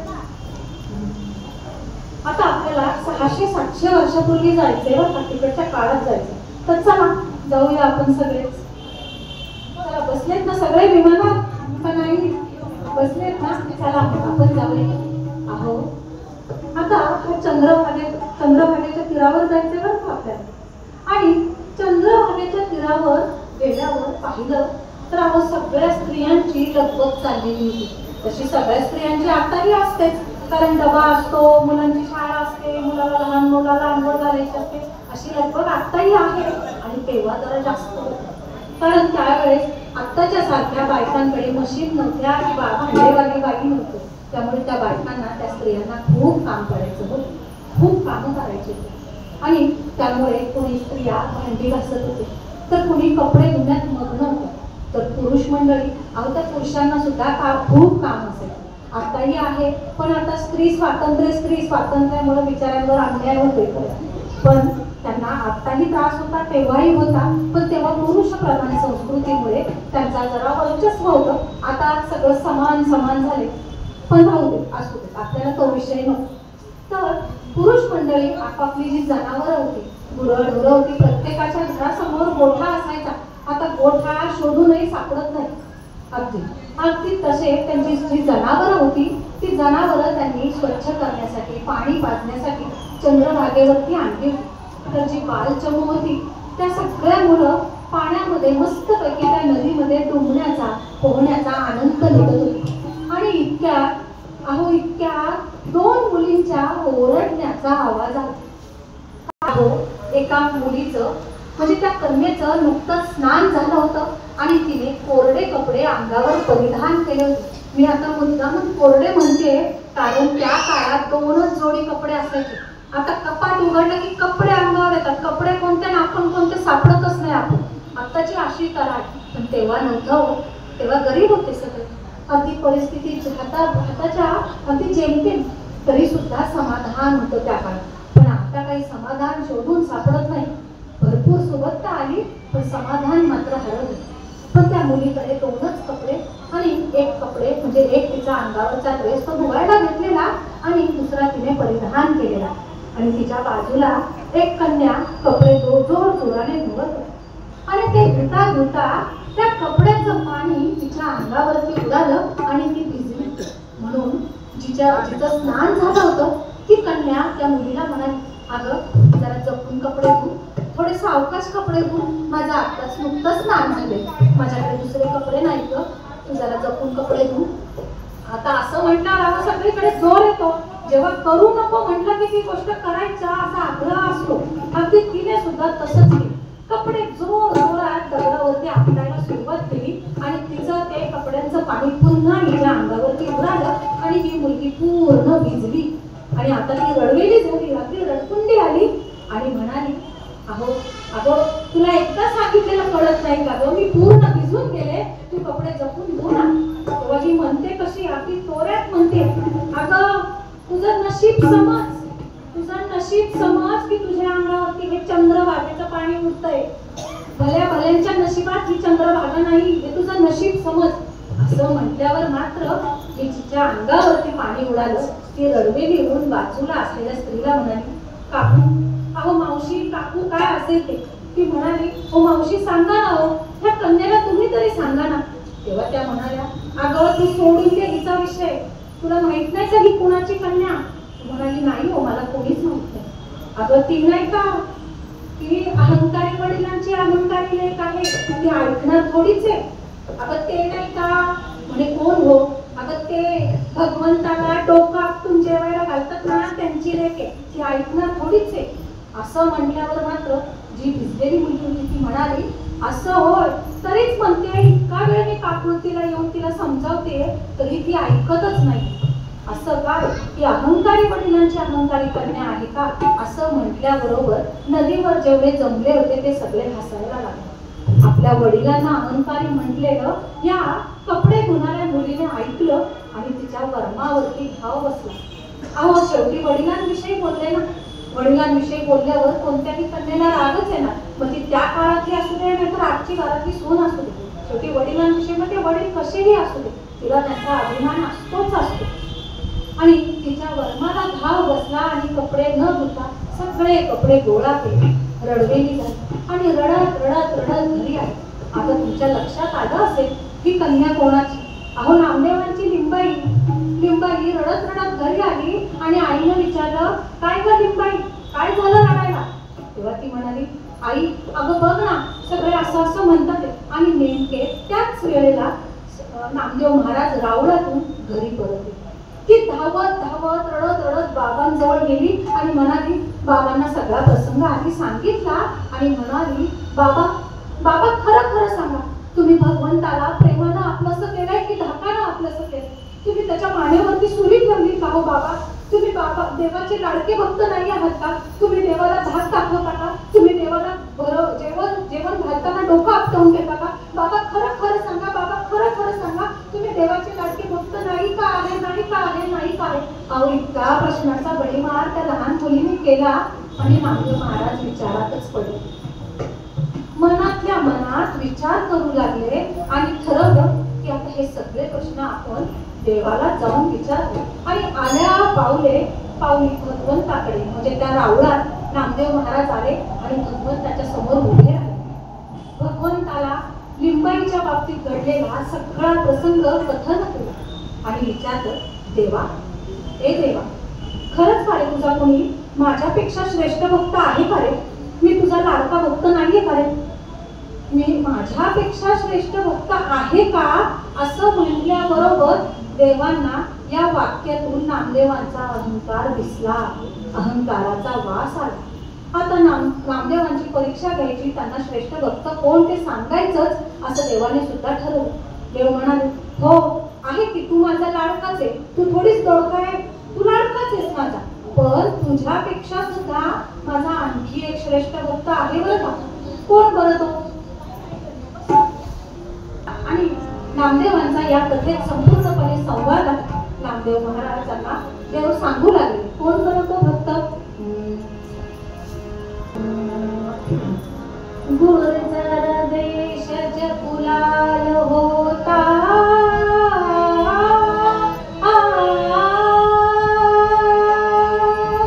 गुर्जर देशज कुलाल होता, नाम दयाले राखा. गुर्जर देशज कुलाल होता, नाम दयाले राखा. विमल कयाची कीर्ती लोणी, विमल कयाची कीर्ती लोणी, लाजत प्रेमनी राधा, लाजत प्रेमनी राधा.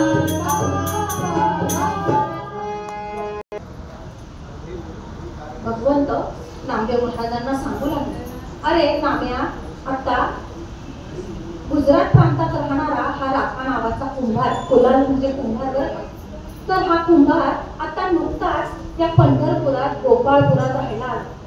आणि त्याचा स्वभाव कसा आहे माहिती तुला? अरे सर्वांना मदत करणारा, अतिशय प्रेमळ असा हा कुंभार, अगदी धार्मिक प्रवृत्तीचा, धार्मिक वृत्तीचा. अरे शरद ऋतूतल्या पौर्णिमेनंही लाजावं असा त्याचा यश, कीर्ती आणि प्रताप, इतका हा प्रेमळ, अगदी मनमिळावू असा हा. आणि त्याचं कुटुंब सुद्धा अगदी त्याच्यासारखं. कसं आहे बरं त्याचं कुटुंब? त्याची बंका नामे होती,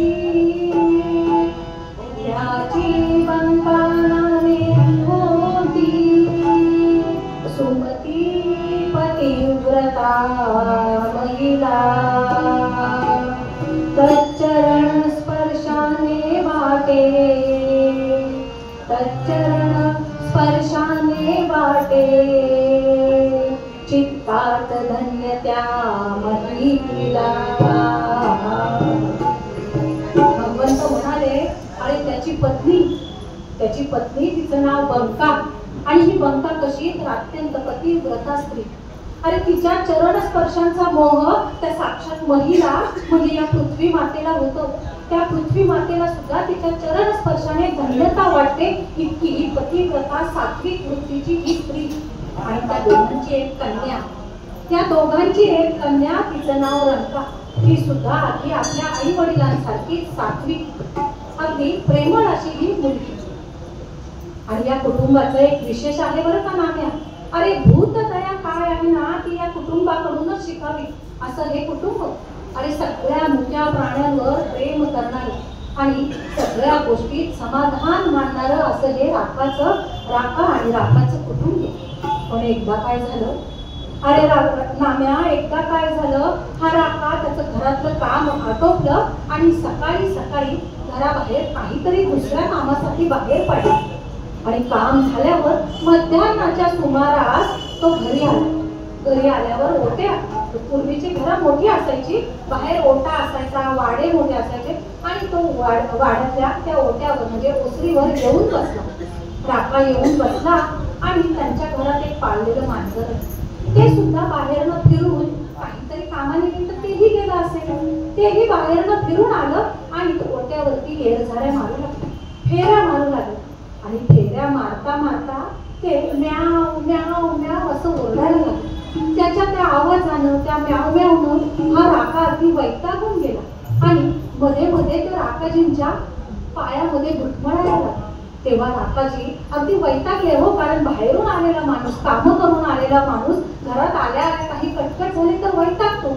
अगदी त्याप्रमाणे राकाजी सुद्धा वैतागले आणि वैतागून त्यांनी आपल्या पत्नीला आवाज दिला. तेव्हा कवी वर्णन करतात, हे मांजरीचं आक्रंदन कसं होतं त्याचं वर्णन कवी करतात. ते म्हणतात, मांजरीचे ऐकुनी, मांजरीचे ऐकुनी आक्रंदना, मांजरीचे ऐकुनी आक्रंदना, ते मनात धरुनी शंकेला. राका तो बहु कळवळली, राका तो बहु कळवळली, हाक मारी बंकेला. राकाने अत्यंत कळवळून आपल्या पत्नीला बंकेला हाक मारली आणि बंका सुद्धा धावतच बाहेर आली. बाहेर आल्या आल्या राकाजींनी तिला विचारलं, अगं बंके, सकाळपासून मी बाहेर गेलो, त्या मांजरीला काही तू घातलं की नाही? तिला भूक लागली नसेल ना? बघ ना, आल्यापासून ती मला इतका त्रास देते, माझ्या पायामध्ये घुटमळते. अगं रोजच्या सारखं तिचं ओरडणं नाहीये ग, ती काहीतरी आपल्याला सांगते, बघ बरं तिला काय झालंय. तेव्हा बंका म्हणाली, अहो असं काय करता तुम्ही? बाहेर पडल्या पडल्या मी हिला दूध घातले, ही पहा तिची वाटी. असा या पती पत्नीचा संवादच सुरू होता. आणि तितक्यात राकाजींची कन्या रंका बाहेरनं मैत्रिणींबरोबर खेळून उड्या मारत मारत मारत तिथे आली आणि वडिलांना विचारलं, बाबा काय झालं, काय बोलताय तुम्ही? तेव्हा ते म्हणाले, अगं बघ ना रंके, मी आल्यापासून पाहतोय, आल्यापासून ह्या मांजरीने अगदी वैताग आणलाय, शांत बसत नाहीये, सारखी पायामध्ये घुटमळतीये, मध्ये मध्ये येते, काय झालंय तिला कोणास ठाऊक. असं म्हटल्याबरोबर रंका म्हणाली, अहो बाबा तुम्हाला माहीतच नाही, अहो बाबा तुम्हाला माहीतच नाही, काल पण तुम्ही बाहेर गेले होते की नाही? काल आपल्या या मांजर प्यायली, तिला 5 पिल्लं झाली बाबा. आणि ती पिल्लं की नाही, तिने इथं ओट्यावरती तो डेरा ठेवला होता ना, तुम्ही कच्चा डेरा ठेवला होता ना, त्या डेऱ्यामध्ये तिने ठेवली. कुठे बरं तो डेरा बाबा, कुठे बरं तो डेरा? इथे दिसत नाहीये बाबा, कुठे ठेवलाय तो डेरा? अहो बाबा कुठे तो डेरा? असं म्हटल्याबरोबर राकाजी उठून उभेच राहिले, ताडकन उभे राहिले आणि त्यांच्या लक्षात आलं की आपण सकाळी बाहेर पडायच्या वेळेस आपण आपल्या घरात आहोत कुंभारते. सकाळी सकाळी आवा पेटवून गेला होता. आवा म्हणजे भट्टी. आणि आवा पेटवल्यावर घरातली असतील नसतील तेवढी मातीची गाडगी मडगी डेरे सगळं गोळा करून त्यामध्ये भाजण्यासाठी ठेवून दिलं होतं. आणि न कळतपणे त्यांनी तो डेरा सुद्धा उचलला होता. तो डेरा सुद्धा त्या भट्टीमध्ये भाजण्यासाठी ठेवून दिला होता. राकाजींच्या लक्षात आलं आणि राकाजी एकदम अस्वस्थ झाले, अस्वस्थ झाले. अहो त्यांच्या नेत्रांमधून अश्रूंच्या धारा सुरू झाल्या आणि ते भगवंताला म्हणाले, भगवंता, अरे भगवंता, माझ्याकडून खूप मोठा अपराध घडला रे, खूप मोठा अपराध घडला. आणि धावत पळत त्या आव्याजवळ आले. आवा आपल्या हातांनी शांत करण्याचा प्रयत्न केला, पेटत्या आव्यामध्ये हात घातला, पण आवा लगेच थोडीच शांत होणार का? आवा शांत व्हायचं नाव घेईना. राकाजींचे हात पोळले पण आवा शांत झाला नाही. अहो त्या मांजरीला सुद्धा लक्षात आलं की काहीतरी अघटित घडले. ती सुद्धा सुद्धा त्या आव्याभोवती गोल गोल गोल फेऱ्या मारू लागली आणि म्याव म्याव म्हणून आतुरंतू लागली. जणू काही ती विचारत होती राकाजींना, माझी पिल्लं कुठे आहेत, माझी पिल्लं कुठे आहेत, माझी पिल्लं कुठे आहेत. आणि राकाजी तिच्या आतुरंतपणाने, तिच्या त्या गोल गोल फेऱ्याने राकाजींचं देहभान हरपलं. अहो राकाजी अतिशय प्रेमळ मुक्या जनावरांवर प्रेम करणारे तिच्या त्या ओरडण्याने त्यांचं देहभान हरपलं आणि ते मूर्छित झाले. जागेवरती ते कोसळले. त्यांना कोसळलेलं पाहिल्याबरोबर पंका, अहो पतिव्रत असली, आपल्या पतीला एवढंसं काय झालं तर तिला त्रास व्हायचा आणि ती बघतेने पाहिलं की आपला पती कोसळलाय, बेशुद्ध झालाय आणि इकडे पंका सुद्धा बेशुद्ध झाली. श्रोते हो, त्या काळातली गावं लहान होती, 10-15 घरांचं गाव.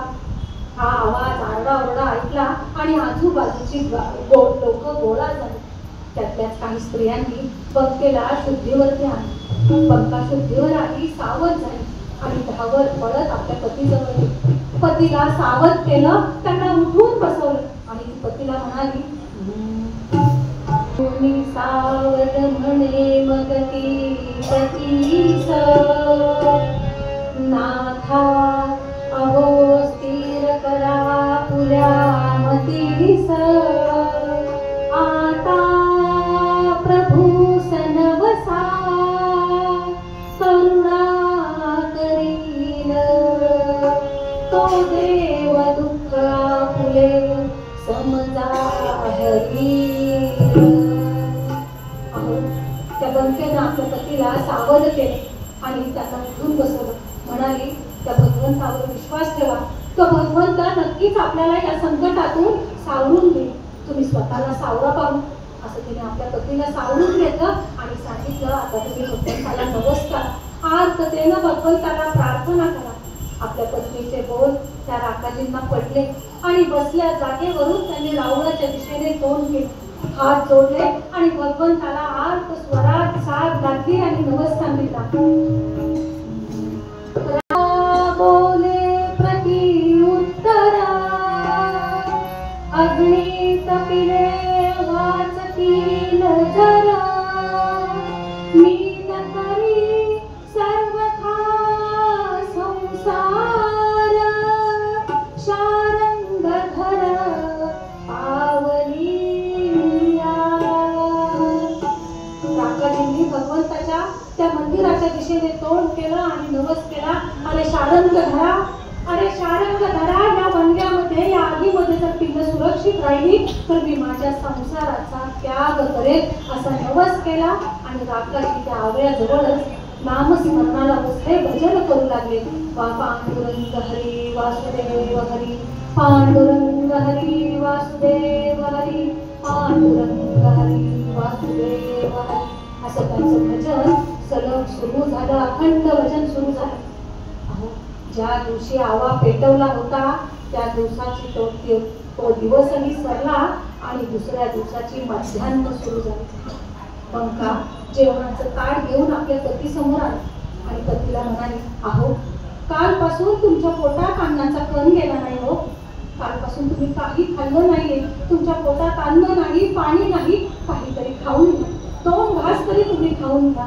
अहो तुम्ही जेवलं नाही म्हणून आपल्या लेकीनं सुद्धा काही खाल्लं नाही.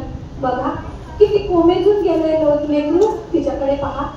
तेव्हा राकाजींनी निग्रहाने सांगितलं, मी जेवणार नाही, पण तुला एक सांगतो बंके आई, अगं कालपासून आपली लेक जेवली नाही, लेकीने काही खाल्लं नाही म्हणून तुझा जीव इतका तळमळतोय, इतका कासावीस होतोय. त्या मांजरीकडे बघ, अगं त्या मांजरीकडे बघ, तिची तर 5 पिल्लं त्या आगीमध्ये त्या वणव्यामध्ये होरपळून खाक होत आहे. तिच्या जीवाची काय तगमग होत असेल याचा विचार कर बंके, याचा विचार कर.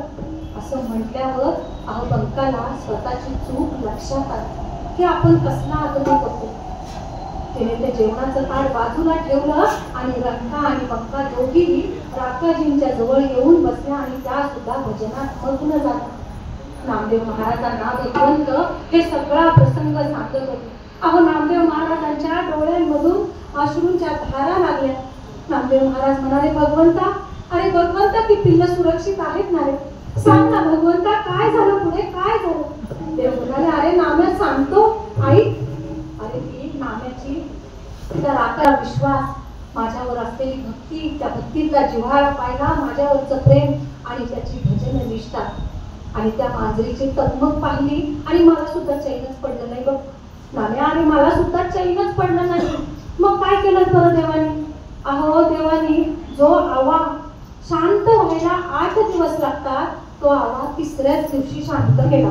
त्यातला सगळा जाळ निघून गेला, त्यातली सगळी आग संपली.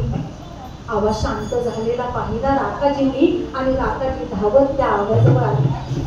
राखाजींना आश्चर्य वाटलं की आवा इतक्या 3ऱ्या दिवशी शांत झाला कसा, आणि त्यांनी भगवंताला हात जोडले आणि भगवंताची कृतज्ञता व्यक्त केली. नामस्मरण भजन तर मुखाने चालूच होतं आणि भराभरा घाईनं आवा उतरवायला सुरुवात केली. अहो एक एक घर उतरावा, एक एक घोडा उचलावा, त्या बंकेच्या हातामध्ये द्यावा आणि बंकेने तो ओट्यावरती नेऊन ठेवावा. असं करत करत करत अहो 2रा थर संपला. आता मात्र राखाजींची तगमग वाढली. अरे पिल्लं कशी आहेत? पिल्लं पाहायची होती, तो डेरा पाहायचा होता. आता तगमग अगदी शिगेला पोहोचली. कशी असतील बरं ती पिल्लं, कशी असतील बरं ती पिल्लं? आणि घाईघाईनं तो 2राही डेरा, 2राही थर संपवला.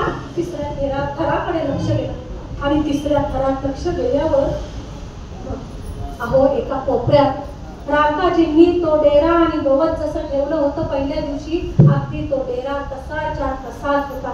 राखाजींनी नामस्मरण करत अगदी उत्कंठेनं तो डेरा घाईघाईनं उचलला आणि वाकून त्यामध्ये पाहिलं. अहो प्रत्येक डेरा वाकून पाहत होतेच, पण आता मात्र राखाजींना अतिशय आनंद झाला.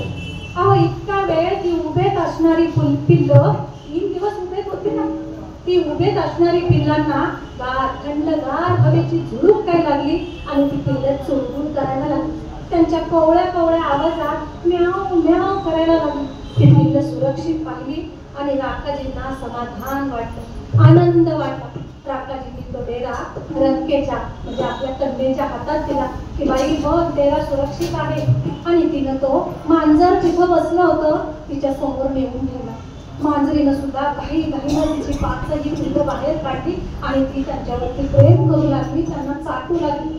अहो हे पिल्लांना चाटताना पाहताना राखाजींना जणू काही ती 5 पिल्लं म्हणजे जणू काही आपले पंचप्राणच आहेत की काय असं वाटून गेलं. आणि राखाजींना अगदी हायसं वाटलं की पिल्लं सुरक्षित आहे. अहो राखाजींचा तो भगवंतावरचा विश्वास पाहिला आणि त्या भगवंताचा चमत्कार पाहिला आणि जो सगळे जे लोक जमलेले होते त्यांनी मोठ्या आवाजात भगवंताचा गजर केला. आपण सुद्धा सगळे मिळून एकदा भगवंताच्या नामाचा जोरात गजर करूया. बोला पुंडलिक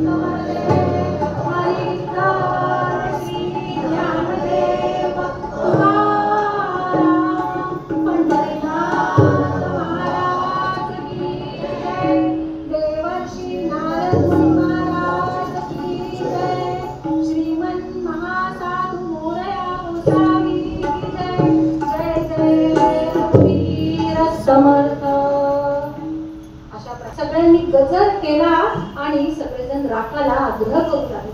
राखाजींना म्हणू लागले आता पिल्लं सुरक्षित आहेत ना, आता तरी जेव, आता तरी जेव. तो म्हणाला नाही, मी जेवण नक्की करेन पण थांबा. अहो राखाजींना त्यांच्या वचनाचं स्मरण झालं.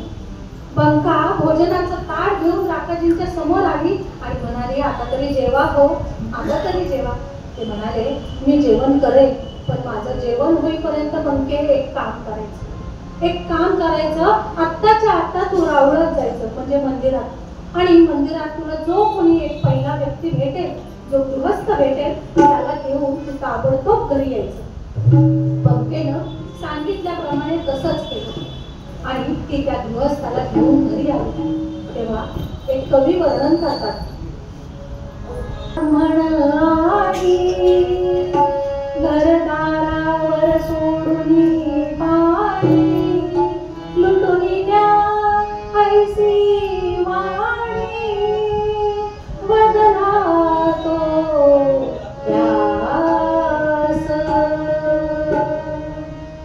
त्या गृहस्थाला बंका घेऊन आल्यावर त्या गृहस्थाला राखाजींनी प्रथम वंदन केलं आणि त्याला म्हणाले की हे गृहस्था, आजपासून हा व्यवसाय, हे घर, हा वाडा, हे सगळं सगळं तुला देऊन टाकले, याचा तू आनंदाने स्वीकार कर.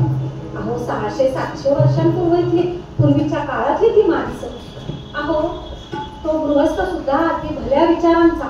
तो म्हणाला, अहो राकाजी, तुम्ही दान केलं, तुम्ही मला दिलं, मी घेतलं, इथपर्यंत ठीक आहे हो, पण मला या कशाची सुद्धा अपेक्षा नाही. हे आता पुन्हा तुम्हाला देतोय, तुम्ही परत घेऊन घ्या. पण नाही, राकाजींचा शब्द म्हणजे शब्द होता. अहो शब्द पाळायचा काय तो राकाजींकडूनच शिकावा. आणि राकाजींनी सांगितलं, अरे मी आता या सगळ्या गोष्टींचं दान केलंय, तू तो पांडुरंगाचा प्रसाद समजून तू या सगळ्या व्यवसायाची, माझ्या घरादाराची, या सगळ्याची तू सेवा कर. अन्यथा तुला जे काही करायचं त्याचं तू करू शकतोस, तू मोकळा आहेस. असं म्हटल्यावर त्या भल्या गृहस्थाला सुद्धा आश्चर्य वाटलं की राकाजींचा इतका निस्वार्थीपणा. अहो राकाजींनी नामस्मरण करत करतच रंकेचा हात धरला, बंकेला बरोबर घेतलं आणि अंगावरच्या वस्त्राविषयी त्यांनी घरातून ते बाहेर पडले, घर नाक सोडलं आणि नामस्मरण करत करत आले ते चंद्रभागेच्या तीरावर. अहो चंद्रभागेच्या तीरावरती आले आणि 2 दिवस त्या चंद्रभागेचं पाणी पिऊन काढलं. आता मात्र बंका म्हणाली, अहो लौकिक अर्थाने तुम्हाला भगवंताची प्राप्ती होणार आहे हे मला माहिती आहे, पण आपण प्रपंचात आहोत. प्रपंचात आपल्याला प्रपंचाचे नियम पाळणं आहे आपल्या लेकीसाठी. तरी आपण दोघेही पाण्यावर अख्खं आयुष्य काढू, पण आपलं लेकरू त्या पाण्यावर राहील का हो? अहो विचार करा तुम्ही, आपलं लेकरू लहान आहे हो, जरा विचार करा. तेव्हा राकाजींना सुद्धा पडतं. अहो राकाजी कसे होते? अहो चिखलातलं कमळ उगवतं ना, त्या कमळाला चिखलाचा डाग लागत नाही, तसा राकाजींचा प्रपंच होता. जसा एकनाथ महाराजांचा प्रपंच होता. नाथ महाराजांनी प्रपंच अगदी आनंदाने केला, पण प्रपंच आमच्या आसक्तीमध्ये ते कधीही राहिले नाही. सदैव भगवंताचं चिंतन चालू. अगदी राकाजींचं सुद्धा तसंच भगवंताचं चिंतन चालूच होतं. आणि त्या चिंतनातच ते पंढरपूरमध्ये असलेल्या धान्य आली, म्हणजे धान्य बाजारात आली. त्यांनी पाहिलं की शेतकऱ्याकडून जो माल, म्हणजे जे धान्य बैलगाडीतून, पूर्वी बैलगाड्या असायच्या, ते धान्य बैलगाडीतून दुकानांमध्ये येत होतं, सावकारांकडे येत होते. पूर्वी सावकार लोक सुद्धा दुकानदारी करायचे, तर त्या सावकारांकडे, दुकानदारांकडे येत होतं आणि ते धान्य मातीमध्ये कधी कधी सांडायचं, कारण तेवढी शिवणच्या पोत्यांची नसायची. मग बैलगाडीतून येताना ते लाईनची असं सलग सलग ते सांडत यायचे, मातीमध्ये मिसळलं जायचं. मग राकाजींनी काय केलं, ते धान्याचे कण राकाजी रोज रोज वेचायला लागले, गोळा करू लागले. रोजच्या रोज ते धान्याचे कण गोळा करायचे आणि घरी आणायचे, म्हणजे चंद्रभागेच्या तीरावरती आणायचे. त्याचं पंखाने त्याचं पीठ काय ते जात्यावर गळायचं, त्याची काय भाकरी वगैरे करायची आणि आपल्या लेकीला, पतीला स्वतः जेवू घालायची, स्वतःही जेवायची. असा त्यांचा दिनक्रम सुरू झाला. आणि एक दिवस मात्र, अहो श्रोते हो, एक दिवस असे धान्याचे कण गोळा करत असताना एका गृहस्थाने त्यांना हटकलं हो. सगळे चांगले असतात अशातला भाग नाही, एखादा असतो वाढीव, तसं त्याने हटकलं आणि तो म्हणाला, अरे बैराग्या, काय करतोस रे तू हे? राकाजींनी अतिशय विनयाने, अगदी नम्रपणाने म्हणाले, इतक्या जोरात ओरडल्यावर आपण काय केलं असतं? तुला काय करायचं? मी काही पण करेल, अशी आपली प्रतिक्रिया असते. पण नाही, राकाजींची तशी प्रतिक्रिया नव्हती. राकाजी म्हणाले, अहो जे धान्याचे कण आहेत ना, ते मातीमध्ये पडतात, सांडतात, मातीमध्ये मिसळल्या जातात, पायदळी तुडवल्या जातात. ते धान्याचे कण वेचतो हो मी, ते कण वेचतो, इतकं विनयाने उत्तर दिलं. तेव्हा तो गृहस्थ म्हणाला, अरे वा, तू झाला बैरागी आणि मुक्या जनावरांच्या पोटावर पाय देतोस काय? अरे त्या धान्यावर किडे, पाखरं, मुंग्या, कोंबड्या, शेळ्या हे सगळे त्याच्यावरच जगतात आणि त्यांच्याच तोंडचं अन्न काढलंस. हे ऐकल्यावर मात्र राकाजींनी धोत्राच्या सोप्यामध्ये जे धान्याचे कण गोळा केले होते ना श्रोते, ते सगळे धान्याचे कण त्यांनी त्या क्षणी जमिनीवरती टाकून दिले. जमिनीवरती टाकले आणि भगवंताकडे असं वरती पाहिलं, आकाशाकडे, त्या मोकळ्या आकाशाकडे पाहिलं आणि भगवंताला म्हणाले, अरे भगवंता, किती परीक्षा चालवलीस रे माझी, ही कोणती सत्व परीक्षा तू माझी घेतोयस? बरं घेतोयस, पण हा अपराध कशाला?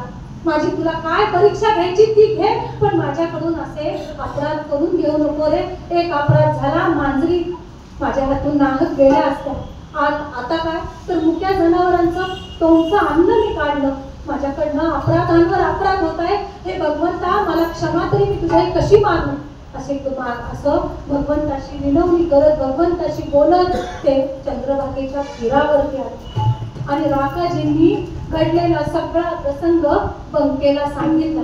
अहो बंका हळहळ आपल्या पतीला दुःख झालेलं पाहून बंकेला दुःख झालं.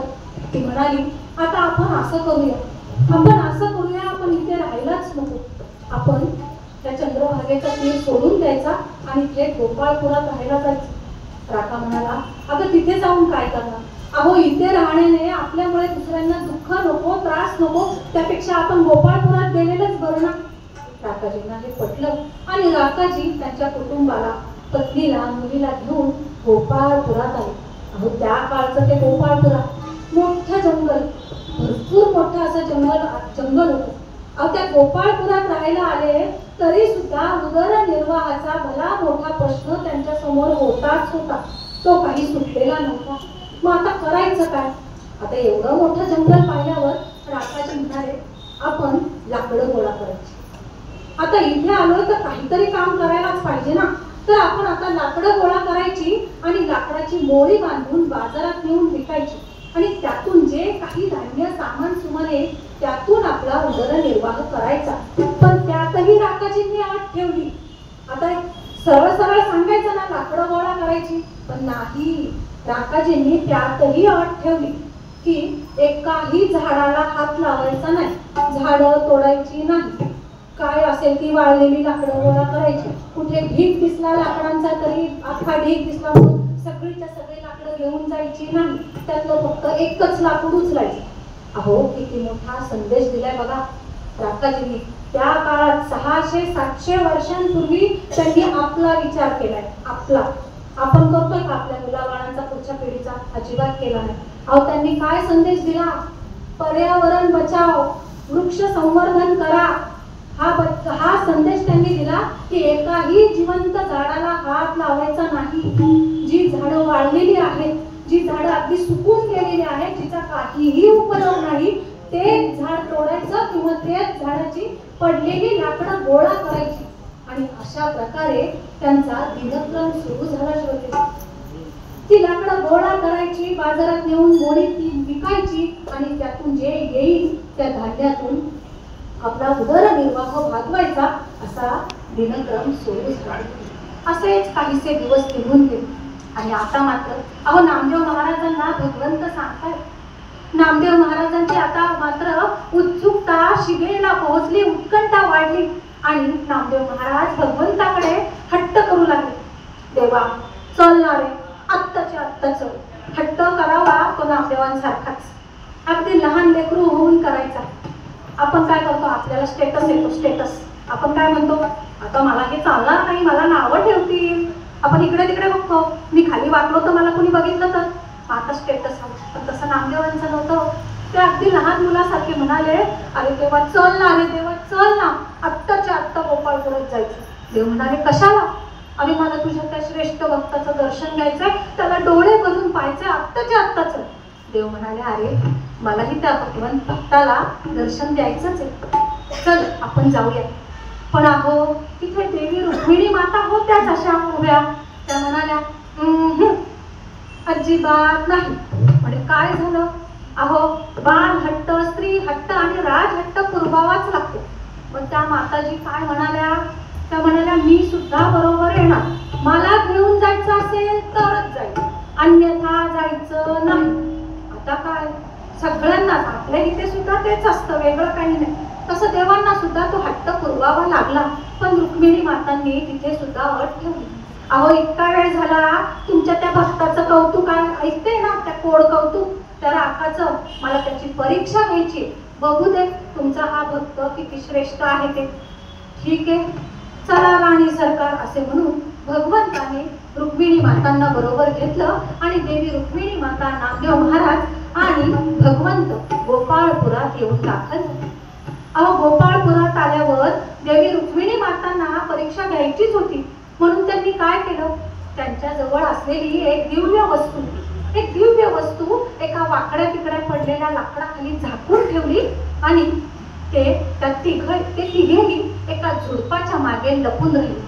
आता लपून राहिले आणि पाहत होते तिकडे यांचं काय चाललं. राहो नित्य नियमाप्रमाणे राकाजी आणि राकाजींचं कुटुंब मुखाने नामस्मरण करत करत लाकडं वेचत होती, लाकडं गोळा करत होती आणि असेच ते पुढे पुढे आले. राकाजी सगळ्यात पुढे होते. राकाजी त्या वाकड्या तिकड्या लाकडाजवळ येऊन पोहोचले आणि त्यांनी ते लाकूड उचललं. अहो उचललं, खाली चकाकणारी वस्तू दिसल्याबरोबर ते लाकूड टाकून दिलं. त्यांच्या मागोमाग सावलीसारखी असणारी बंका तिच्या नजरेतनं मात्र ही गोष्ट सुटली नाही. ती म्हणाली, अहो का बरं तुम्ही ते लाकूड टाकून दिलं? राकाजींना आश्चर्य झालं की तिने पाहिलं. राकाजी तिला म्हणाले,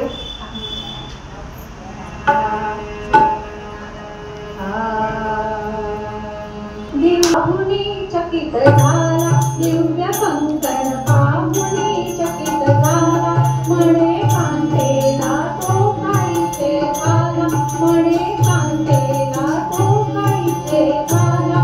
ईश भजनाला, ईश भजनाला विघ्न आणते,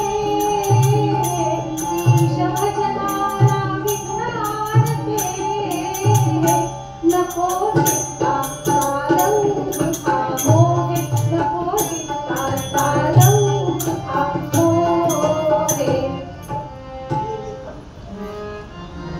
आपल्या पत्नीला बंकेला म्हणाले, अगं बंके, भगवंताच्या प्राप्तीमधला हा फार मोठा अडथळा आहे बघ इथे. ती म्हणाली, काय अहो, काय आहे तिथे, तुम्ही का लाकूड टाकले? ते म्हणाले, अगं त्याच्या खाली सुवर्णाचं रत्नजडित असं कंकण आहे आणि ते कंकणाचा आपल्याला मोह नको, तुलाही नको आणि रंकेला सुद्धा नको. ज्याचा असेल तो येईल आणि घेऊन जाईल, आपल्याला ते नको. अगं तुला माहित नाही का, तुला माहित नाही का त्या कांचन मृगाच्या मोहापायी त्या सीतेला काय तो मोह झाला आणि अख्खं रामायण घडलं हे तू विसरतेस का गं बंके? ती म्हणाले, अहो माझी काहीच तक्रार नाही, माझी कसलीही तक्रार नाही, तुम्ही सांगाल तसं.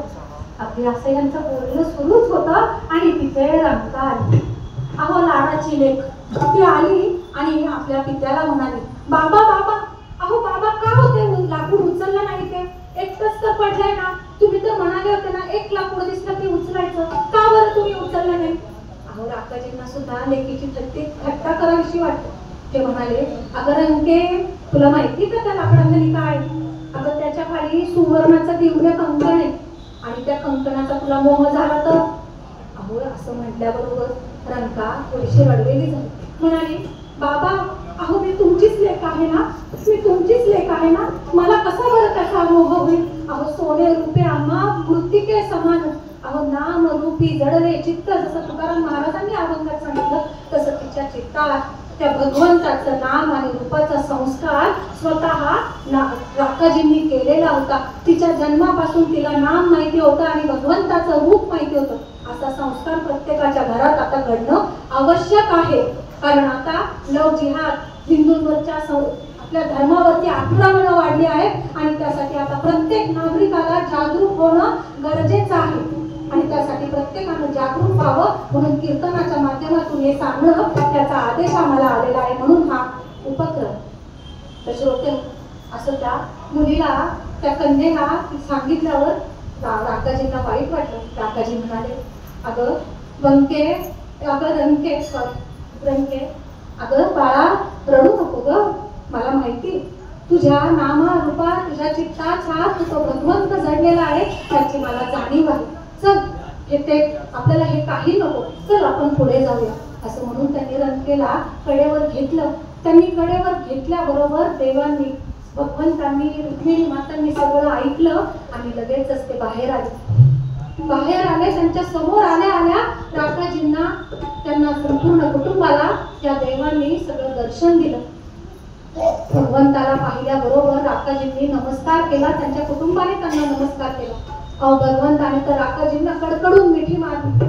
देवी रुक्मिणी मातेनं बंकेला जवळ घेतलं आणि नामदेव महाराजांनी या कन्येला रंकेला जवळ घेतलं, कडेवरती उचललं आणि ते भगवंताला म्हणाले, देवा, अरे देवा. नामदेव महाराज म्हणतात, देवा खरंच रे, तुझ्या या श्रेष्ठ भक्ताचं दर्शन घेतलं आणि मी धन्य झालो. खरंच या राकाजींची भक्ती अतिशय श्रेष्ठ आहे. त्यांची निस्वार्थ निष्काम अशी भक्ती पाहिली आणि मला धन्य समजतोय देवा. त्यांच्या दर्शनाने मी धन्य झालो. अहो, साक्षात भगवंताचं सगुण देहधारी तेही रुक्मिणी माते सहित दर्शन या राकाजींना आणि राकाजींच्या कुटुंबाला झालं. आणि त्याची साक्ष आहे म्हणजे नामदेव महाराज. नामदेव महाराजांच्या प्रभावळीमध्ये राकाजी आणि राकाजींच्या कुटुंबाचा संपूर्णपणे उल्लेख आहे. राकाजींची कोणतीही स्वतंत्र अभंग रचना आता सापडत नाही. ती कुठे आहे त्याचा शोध घेण्याचा प्रयत्न चालू आहे, पण ती सापडत नाही. पण राकाजी सुद्धा एक श्रेष्ठ संत म्हणून प्रसिद्धी झाले. पण अनेक संतांच्या या गर्दीमध्ये ते कुठे हरवले ते कळलंच नाही. म्हणून राकाजी बऱ्याच जणांना माहिती नाही. असे हे राकाजी, त्या राकाजींनी अशी श्रेष्ठ दिव्य भक्ती केली आणि या भक्तीतला जिव्हाळा जाणला म्हणून ते अगदी दैववान ठरले, भाग्यवान ठरले. आपण सगळ्यांनी जर अशा पद्धतीची भक्ती केली, जे नवविधाचे 9 प्रकार जे तुम्हाला सांगितले त्यातला अगदी एक भक्ती करा. आता तर तुम्ही भक्तीला आलेच आहात. अहो, पहिली भक्ती तुम्ही केली श्रवण भक्ती. श्रवण भक्तीला तुम्ही आलात म्हणजे तुम्ही भाग्यवान दैववान ठरलेलेच आहात. आणि हाच आशय व्यक्त करताना संत तुकाराम महाराज पूर्वरंगासाठी घेतलेल्या पदामध्ये म्हणतात, भक्तीचा जिव्हाळा तुझी दैवता, जाणे भक्तीचा जिव्हाळा तुझी दैवता, जाणे भक्तीचा जिव्हाळा